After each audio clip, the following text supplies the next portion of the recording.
Olá a todos, eu sou o terapeuta Luciano Ribeiro, né? Estamos aqui para mais um vídeo aí de apoio às famílias e a todo dependente químico que está em sobriedade, a todo dependente químico também que tem, né, buscado essa sobriedade. Há um tempo atrás nós falamos bastante sobre o primeiro passo, né? E agora eu gostaria de falar um pouquinho do segundo passo para que a gente possa fazer essa jornada. Eu falei no início que de passo em passo a gente vai chegar a um lugar. E esse lugar, ele se chama, não um lugar físico, mas um lugar na nossa consciência, que é o despertar espiritual, né? E esse despertar espiritual vai fazer com que eu enxergue a vida de uma maneira diferente, melhor, que eu me relacione comigo melhor, que eu me relacione com a minha família melhor, que eu me relacione com a sociedade de uma maneira melhor, né? Essa é a consequência dos passos, né, que a gente vai vir dando. Eu me lembro de uma coisa muito importante que eu falei dentro do primeiro passo, que não existe o primeiro passo apenas lendo, né, dentro da literatura, que assim como o primeiro passo, todos os outros passos só vão fazer sentido se esses passos forem feitos dentro de mim, né? E hoje nós vamos falar um pouquinho do segundo passo, tá? Porque no primeiro passo, a gente caminhou bem, nós admitimos a nossa impotência, falamos sobre o que é admitir, falamos o que era impotência, falamos o que era adicção, né, um transtorno compulsivo obsessivo, e entendemos a nossa fraqueza e inabilidade perante a droga. Isso fez com que a gente tivesse uma consciência que a gente estava, né, imerso num processo de doença e de destruição e a gente não sabia, e através do primeiro passo eu me tornei consciente a isso. Tudo bem, agora eu admito que eu sou impotente perante as drogas e que minha vida se tornou incontrolável, e agora eu entro na luta, né, em relação à droga. Mas e aí, agora, o que acontece?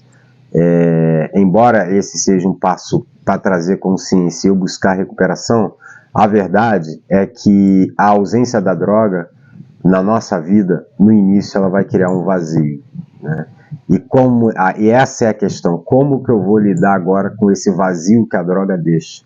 Porque muitos de nós estávamos numa vida, numa dinâmica em que o nosso ideal era esse ideal drogaditivo. A vida nas drogas era o ideal de todo adicto. A cultura, né, a cultura adicta que se instalou dentro de mim, não fazia eu enxergar nada além da droga, o que o primeiro passo me diz. Agora eu sou internado, eu me interno, a droga é arrancada de mim e o vazio em relação à droga ele se instala como um buraco muito grande, porque é a droga que aliviava naquele momento as minhas mágoas, as minhas dores. Em contrapartida, a droga que aliviava era a droga que causava também mais buraco. Mas quando essa droga é tirada, todo dependente químico, né, que ele é ligado emocionalmente à substância, abre-se um vazio dentro dele. E agora, como que nós preenchemos o vazio deixado pela droga, né? E aí é que vem o segundo passo, né? E o segundo passo diz assim, ó: viemos a acreditar que um poder maior do que nós poderia nos devolver a sanidade. Esse é o segundo passo, por isso que ele deve ser feito depois do primeiro, por isso que o primeiro vem antes dele. Porque primeiro eu preciso admitir, primeiro eu preciso admitir a minha fraqueza, a minha inabilidade, que sozinho eu não consigo. Esse vazio vai se abrir dentro de mim. E o segundo passo é o passo da esperança, que olha o enunciado dele: viemos a acreditar. É a primeira vez que um dependente químico ou um adicto vem a acreditar em uma coisa positiva.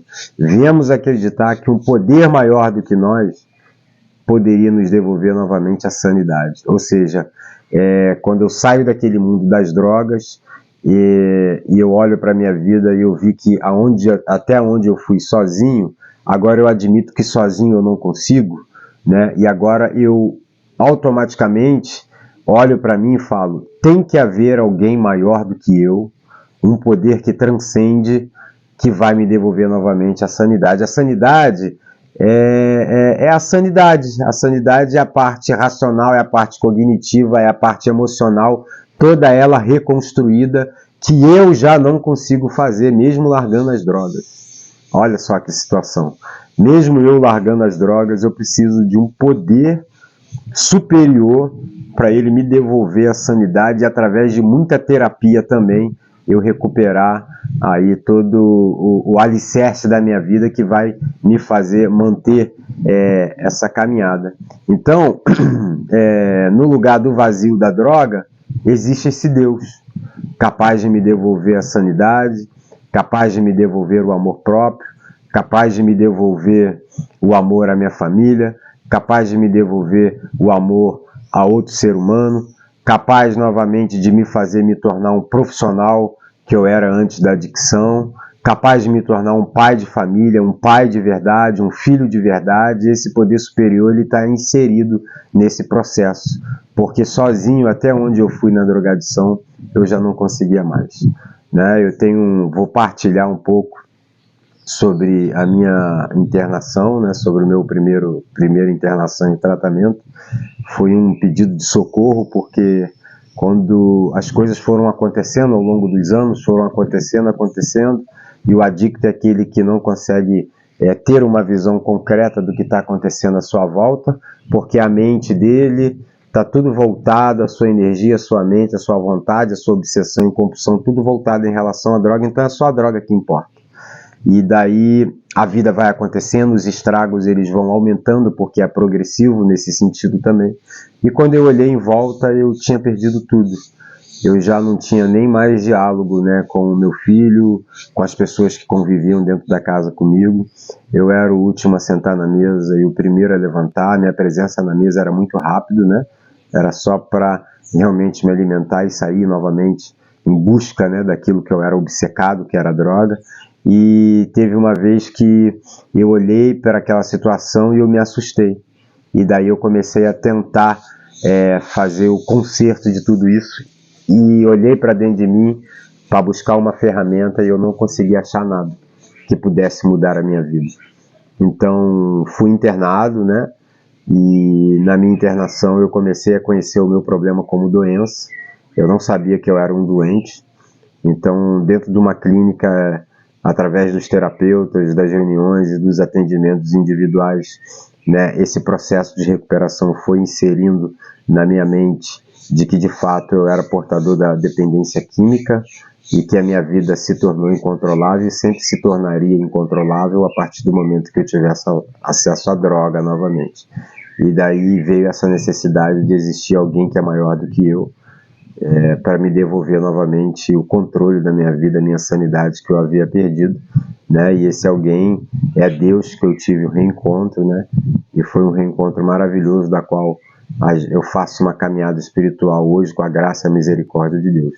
Então não tem como realmente a gente ficar limpo sem que a gente siga a ordem, né, desses passos, sem que a gente siga os princípios da recuperação.